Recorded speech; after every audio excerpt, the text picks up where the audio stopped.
ಇವಾಗ ಏನು ಅಂದರೆ ನನಗೆ ಗೊತ್ತಿರೋಂಗೆ ಏನು ಅಂದರೆ ಇದರಲ್ಲಿ ಮಿಡ್ಲ್ ಕ್ಲಾಸ್ ಜನ ಏನು ಪಾಪ ಇರಲ್ಲ ಅವ್ರ ಹತ್ರ ಒಂದು ಆಸೆ ಇರುತ್ತೆ, ಅವ್ರಿಗೋಸ್ಕರ ನಾನು ಮಾಡ್ತೀನಿ. 30 ರೂಪಾಯಿ ಕೊಡ್ತೀನಿ, ಇಲ್ಲಿ ಕೊಡ್ತೀನಿ. ಆಮೇಲೆ ಅವ್ರೇನಾದರೂ ಮಶ್ರೂಮ್ ಬಿರಿಯಾನಿನ ಅವ್ರೇನಾದರೂ ಅಣ್ಣ 20 ರೂಪಾಯಿ ಕೊಡ್ತೀಯಣ್ಣ ಅಂದರೆ 50 ತಗೊಳಪ್ಪ ಅಂತ ಕೊಟ್ಬಿಡ್ತೀನಿ. ಯಾಕೆ ಅಂದರೆ ಅವ್ರಿಗೆ ಆಸೆ ಇರುತ್ತೆ. ಬೇಕಾದ್ರೆ ನಾನು ಇದರಲ್ಲಿ ಇಲ್ಲ ಅಂದರೆ ಇನ್ನೊಬ್ಬರ ಹತ್ರ ಇಸ್ಕೊತೀನಿ, ಇವ್ರ ಹತ್ರ ಬಿಟ್ಬಿಡ್ತೀನಿ. ಯಾರಿಗಿಲ್ಲ ಅಂತ ಬರ್ತದೆ, ಎಲ್ಲೋ ಬರುತ್ತೆ ಅಂತ ಆಗುತ್ತೆ, ಅದಕ್ಕೋಸ್ಕರ ನಾನು ಕೊಟ್ಟೇ ಬಿಡ್ತೀನಿ. ಇಲ್ಲ ಅಂತ ಕಳ್ಸೋದೇ ಅಲ್ಲ ಅವ್ರಿಗೆ. ಅವ್ರು 50 ರೂಪಾಯಿ ಕೊಡ್ತಾರೆ, ಅಣ್ಣ 60 ರೂಪಾಯಿ ಇದೆ, 50 ರೂಪಾಯಿ ಕೊಡ್ತೀನಿ ಅಣ್ಣ, ಏನಣ್ಣ ತಗೊಳಪ್ಪ, ಅಷ್ಟೇ ನನಗೆ ಇರೋದು, ಬೇರೆ ಏನಿಲ್ಲ ನನಗೆ.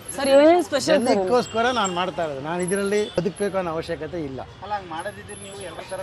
ರೇಟ್ ಜಾಸ್ತಿ ಮಾಡಿ ಇದು ಮಾಡ್ತಾ ಇದ್ದೆ. 30 ರೂಪಾಯಿಗೆಲ್ಲ ಮಶ್ರೂಮೇ ಸಿಗಲ್ಲ. ಹೌದು ಬಿರಿಯಾನಿ ಕೊಡ್ತಾ ಇದ್ದೀರಿ ಅಂತ ಕಷ್ಟ ನೋಡಿ ಬಂದಿರೋರು. ಹೌದು. ನೀವು ಯಾವ್ರು ಸರ್? ನಾನು ಕಿರಿಗಾವಲು, ಮಂಡ್ಯ ಕಿರಿಗಾವಲು ಹತ್ರ. ಹೌದಾ?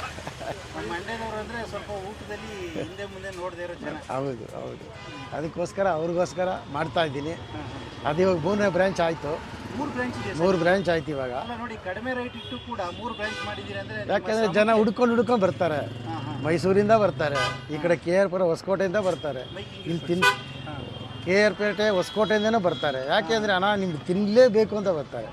ಯಾಕಪ್ಪ ಅಲ್ಲೆಲ್ಲೂ ಸಿಕ್ಕಲ್ವ ಅಂದರೆ, ಅಣ್ಣ ಅದ್ರ ಬಗ್ಗೆ ಏನು ಹೇಳ್ಬೇಡ, ನಾವು ತಿಂದರೆ ಬೇರೆ ಕಡೆಯಲ್ಲೇ ತಿಂತೀವಿ, ಇಲ್ಲ ಅಂತ ಹೇಳಲ್ಲ. ಆದರೆ ನಮಗೆ ಲೂಸ್ ಮೋಷನು ಆಗುತ್ತೆ, ಬೇದಿನೂ ಆಗುತ್ತೆ. ಆದರೆ ನಿಮ್ಮದು 24 hours ಅವೈಲೇಬಲ್. ಅಂದರೆ ನೀವು ಇದನ್ನು ಇವತ್ತು ನಾನು ಕಟ್ಕೊಂಡು ಹೋಗ್ತೀನಿ ತಿಟ್ಕೊಳ್ಳಿ, ನಾಳೆ ನೈಟ್ ನಾನು ತಿಂತೀನಿ, ತಿಂದರೂ ಕೂಡ ನನಗೇನು ಎಫೆಕ್ಟೇ ಆಗೋಲ್ಲ. ಯಾಕಣ್ಣ ಅಂತ ಕೇಳಿದ್ರು. ನಾನು ಅಂದೆ, ನೋಡಪ್ಪ ನಿನ್ನ ಮನೆಯಲ್ಲಿ ಅನ್ನ ಮಿಕ್ಕಿದ್ರೆ ನೀನೇನು ಮಾಡ್ತೀಯ, ಮನೇಲಿ ಇಕ್ಕೊಡ್ತೀಯ, ಬೆಳಿಗ್ಗೆ ಅದನ್ನೇ ಮಾಡಿಕೊಡ್ತೀಯ, ಅದು ತಿಂದರೆ ನಿನಗೆ ಹೇಗೆ ಅನಿಸುತ್ತೆ, ಏನಿಲ್ಲ ಚೆನ್ನಾಗಿರುತ್ತೆ. ಅದೇ ಥರ ನಾನು ಮಾಡೋದು, ಬೇರೆ ಮನೆ ಥರ ಮಾಡಿಕೊಡ್ತೀನಿ. ಮನೆ ಥರ ಫೀಲ್ ಬರುತ್ತೆ ಅಷ್ಟೇ. ನಾನೇನು ಹೋಟ್ಲ ಥರ ಶೋಕಿ ಮಾಡಬೇಕು, ಹೋಟ್ಲ ಥರ ಟೇಸ್ಟ್ ಕೊಡಬೇಕು, ಏನು ಸೀನೇ ಇಲ್ಲ. ನಂದು ಏನಿದ್ರು ಹೋಮ್ ಮೇಡ್, ಮನೇಲಿ ಏನಿರುತ್ತೋ. ರೈತರು ಹೌದು. ನೀವೇನಾದ್ರು ಕಷ್ಟ ಅನುಭವಿಸಿ ಬಂದಂಥವ್ರು? ಯಾಕೆಂದರೆ ಸರ್ ನಾನು 13 ವಯಸ್ಸಲ್ಲಿ ಹೋಗಿದ್ದು. 13 ವಯಸ್ಸಿಗೆ ಸ್ಟಾರ್ಟ್ ಮಾಡಿದ್ದು. ನಮ್ಮಪ್ಪ ತೀರ್ಕೊಂಡ್ರು, ಅವಾಗ ಸ್ಟಾರ್ಟ್ ಮಾಡಿದವನು. ಇವಾಗ ಓಡ್ತಾ ಅಂದರೆ 13ನೇ ವಯಸ್ಸು ಅಂತಂದರೆ ಖುಷಿಯಾಗಿ ಕಾಲ ಕಳಿಬೇಕಾದ ವಯಸ್ಸಲ್ಲಿ ನೋವೆಲ್ಲ ಅನುಭವಿಸಿದ್ದೀರಾ. ಇದಕ್ಕೂ ಓಡ್ತಾ ಇದ್ದೀನಿ. ಇವಾಗ ನನ್ನ ಮಗನಿಗೆ ಆಗ್ತಾ ಇಲ್ಲ, ಅವನಿಗೇನು ಮಾಡ್ತಾ ಇದ್ದೀನಿ, ಇನ್ನೊಂದು ಅಂಗಡಿ ರೆಡಿ ಮಾಡ್ತಾ ಇದ್ದೀನಿ ಅವನಿಗೋಸ್ಕರ. ಈಗ ನೀವು ಬೆಂಗಳೂರು ಬಂದು ನಿಮ್ಮಲ್ಲಿ 3 ಬ್ರಾಂಚ್ ಅಂದರೆ ಎಲ್ಲೆಲ್ಲಿದೆ ಸರ್? ಚಂದ್ರ ಲೇಔಟ್ ಟೈಪರ್ ವಿಲೇಜ್ ಪಕ್ಕದಲ್ಲಿ ಒಂದಿದೆ, ಅದೇ ಫಸ್ಟ್ ಮಾಡಿದ್ದು. 2 ವರ್ಷ ಆಯಿತು. ಇವಾಗ ಇದು ಓಪನ್ ಮಾಡಿ 8 ತಿಂಗಳಾಯಿತು. 8 ತಿಂಗಳಿಗೆ ಜನ ಫುಲ್ ಕವರ್ ಆಗಿದ್ದಾರೆ, ಫಿದಾಗ್ಬಿಟ್ಟಿದ್ದಾರೆ. ಕಬಾಬ್ ಅಂದರೆ ಸಾಕು, ಜನ ನಡಿಯೋ ಫಸ್ಟ್ ಇಲ್ಲೇ ನಡೆಯೋ ಅಂತ ಬರ್ತಾರೆ. ಈ ಹೆಸರು ನೋಡಿದ್ರೆ ಅಮ್ಮಾಸ್ ಅಂತ ಹಾಕಿದೆಲ್ಲ ಏನಕ್ಕೆ ಸರ್ ಇದು ಅಮ್ಮಾಸ್ ಅಂದರೆ ನಮ್ಮ ಮಿಸ್ಸಸ್ ಇದ್ದಾರಲ್ಲ, ಅವರ ಕೈ ರುಚಿ, ಅವ್ರದ್ದೇ ಫುಡ್ ಇದೆಲ್ಲ ಹೋಮ್, ಅವ್ರ ರುಚಿ. ಏನು ಅನಿಸ್ತು ಅವಾಗ? ನಿಮ್ಮ ಪರಿಸ್ಥಿತಿ ಹೇಗಿತ್ತು ಸರ್? ಪರಿಸ್ಥಿತಿ ಎಲ್ಲರಿಗೂ ಪ್ರಾಬ್ಲಮ್ಮೇ ಅಲ್ವಾ ಮೇಡಮ್? ಅಂದರೆ ಈಗ ನಿಮ್ಮ ಜೊತೆ ಇಷ್ಟು ಜನನೂ ಇದ್ದಾರೆ, ಏನಿರಬಹುದು ಸರ್? ಅದ ಕಾರಣ ಏನಿರ್ಬೋದು? ತುಂಬ ಪ್ರಾಬ್ಲಮ್ ಮೇಡಮ್, ತುಂಬ ಪ್ರಾಬ್ಲಮ್ ಆಯಿತು. ಏನು ಮಾಡ್ತೀರಾ, ಒಬ್ರಿಗೋಸ್ಕರ ಒಬ್ರು ಅನುಭವಿಸಲ್ಬೇಕಲ್ಲ. ಎಲ್ಲರ ಕಷ್ಟ, ಎಲ್ಲರದೂ ಕಷ್ಟನೇ ಇದೆ. ಅವರೊಬ್ಬರು ಕಷ್ಟದಿಂದ ನಾವು ಅನುಭವಿಸ್ತಾ ಇದ್ವಿ, ಏನು ಮಾಡೋಕ್ಕಾಗುತ್ತೆ. ಇವಾಗ ಅವ್ರ ಟ್ರಾಫಿಕ್ ಪ್ರಾಬ್ಲಮಿಂದ ಅವರು ಟ್ರಾಫಿಕ್ ಎಲ್ಲ ಕ್ಲಿಯರ್ ಆಯ್ತು ಇವಾಗ. ಅದಕ್ಕೆ ಅವ್ರು ಏನು ಮಾಡಿದ್ದಾರೆ, ಇಲ್ಲಿಗೆ ಮಾತ್ರ ಇರಿ, 26 ಜನಕ್ಕೆ ಮಾತ್ರ ಪರ್ಮನೆಂಟಾಗಿ ಲೈಸೆನ್ಸ್ ಕೊಟ್ಟಿದ್ದಾರೆ, ಅದಕ್ಕೆ ಮಾತ್ರ ಇರಿ, ಮಿಕ್ಕಿದ್ದಕ್ಕೆ ನಾವೇನು ಮಾಡೋಕ್ಕಾಗಲ್ಲ ಸರ್, ಟ್ರಾಫಿಕ್ ಪ್ರಾಬ್ಲಮ್ ಆಗುತ್ತೆ ಅಂತ ಹೇಳ್ಬಿಟ್ಟು ಅವ್ರು ಕ್ಲೋಸ್ ಮಾಡಿದ್ದಾರೆ. ಇನ್ನು ಮುಂದೆ ಏನಾಗುತ್ತೆ ಅಂತ ಗೊತ್ತಿಲ್ಲ ಮೇಡಮ್. ಓಕೆ ಸರ್, ಇದು ಅಮ್ಮಾಸ್ ಕಿಚನ್ ಅನ್ನೋದು ನಾವು ಸಾಕಷ್ಟು ಕಡೆ ನೋಡಿದ್ದೀವಿ, ಹೋದಾಗ ಅದ್ರ ಬಗ್ಗೆ ಮಾತಾಡಿರ್ಬೋದು, ಒಂದಷ್ಟು ವಿಡಿಯೋಗಳೆಲ್ಲ ಇರ್ಬೋದು. ಏನು ಸ್ಪೆಷಲ್, ಯಾಕೆ ಜನ ಬರ್ತಾರೆ ಅಂತ? ಒಂದು ಮಾತ್ರ ಏನು ಹೇಳ್ತೀನಿ ಗೊತ್ತಾ, ನಾವು ಹೋಟ್ಲ ಥರ ಟೇಸ್ಟ್ ತಿಂದ್ಬಿಟ್ರೆ ಅದು ಎಲ್ಲ ಹೋಟ್ಲುಗಳು ಅದೇ ಟೇಸ್ಟೇ ಕೊಡ್ತಾರೆ. ಅದರಿಂದ ನಾವು ಸ್ವಲ್ಪ ಡಿಫ್ರೆಂಟ್, ಅಂದರೆ ಹೋಮ್ ಮೇಡ್ ಥರ ಕೊಟ್ಟ ಅಂದರೆ ಅದಕ್ಕೆ ಜನಗಳಿಗೆ ಏನಂದರೆ ಸ್ವಲ್ಪ ಪ್ರಿಯವಾಗುತ್ತೆ. ಅವರು ತಿಂತಾರಲ್ಲ, ತಿಂದ ಮೇಲೆ ಅವರಿಗೆ ಒಂಥರ ಫೀಲ್ ಆಗುತ್ತೆ ಹೊರಗಡೆಯಿಂದ. ಇವಾಗ ನಮ್ಮ ಊಟ ತಿಂದರೆ ಅವ್ರಿಗೆ ಒಂಥರ ಫೀಲ್ ಆಗೋಲ್ಲ, ಏನಾಗಲ್ಲ.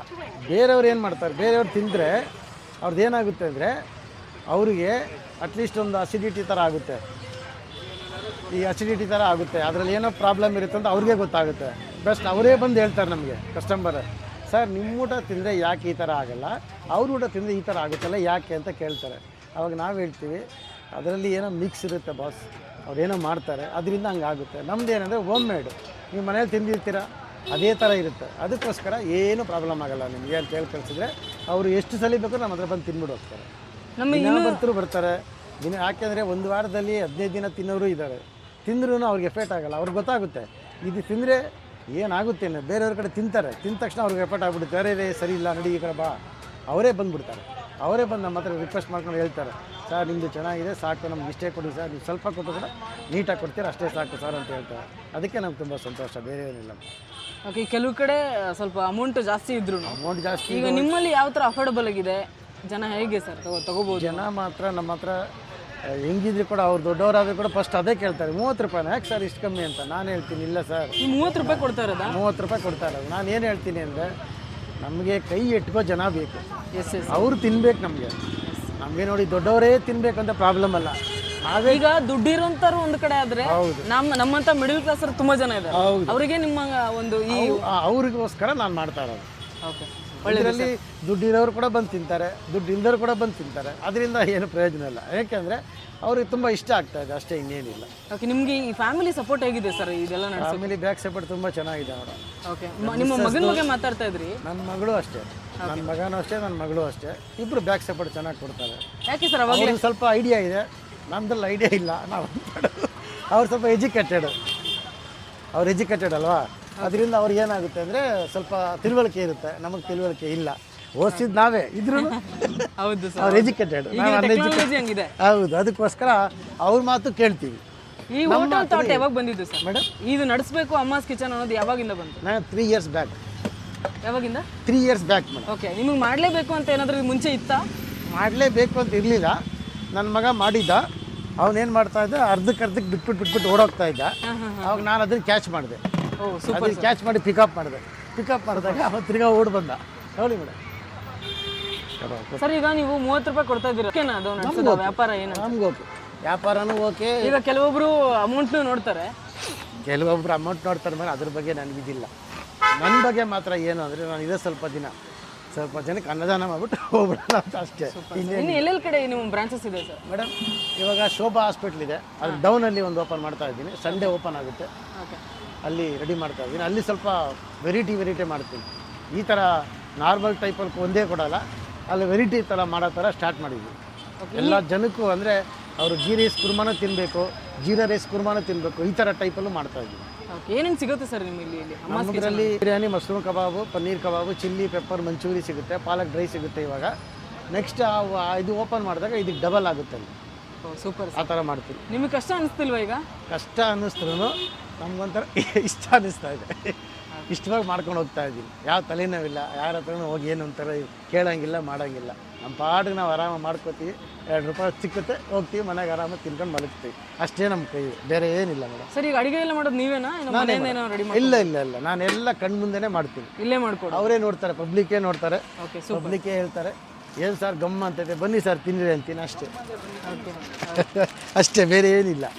Okay sir, okay, thank you sir, thank you. Okay.